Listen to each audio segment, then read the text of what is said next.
Sabi ko, bakit kaya natin next year? Dito ulit, sabi ni Vice Mayor, saka sabi ni Councilor Tonton, bago mag-eleksyon, magpalaro tayo, Pangasinan White pa rin. Okay lang ba yan? Kasi, parang nakikinig ako dito sa District 1, sabi nila, parang kulang kami sa challenge eh. Kaya gusto nila yung mas malalakas daw na kalaban, kaya mas gusto nila yung buong Pangasinan. So we are looking forward, of course. I would have to ask our City Mayor, Mayor Art Celeste, kung papayag po siya na magkaroon ng second dito po kami ngayon sa Alaminos City. Sponsor ng Alaminos, pero this time, provincial-wide. Okay na ba yun? Okay na ba yun? Ayaw nila.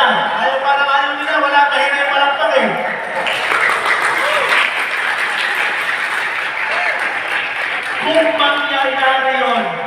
Kung mangyayari po yun, at posibleng mangyari.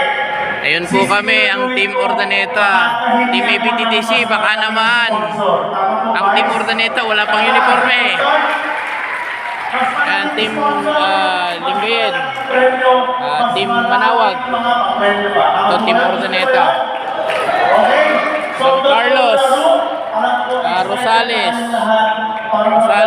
San Carlos, and the rest, pang mga club. Kasi nung nakaraan kami ang naglaban ng finals. Inaano niya ako, sila ang nag-champion. Kaya ngayon, pagdating ko sa opisina, mag-practice na uli ako. Okay? So again, maraming salamat po and you are all welcome dito po sa Lungsod ng Alaminos. Sa pangalan po ng ating kapatid, Mayor Art Celeste, maraming salamat po sa punta and good luck po sa inyo paglaro. Salamat po.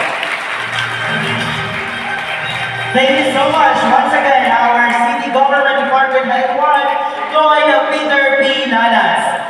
At sa oras na ito, atin namang bigyan ng pagkakataon upang i-puntelera. Thank you, Abdul. Hello. Good morning. Excited na ba pumalo? Konti na lang, dalawa na lang kami magsasalita. Okay. Bago ko po umpisa ng insight, babatiin at pagbibigay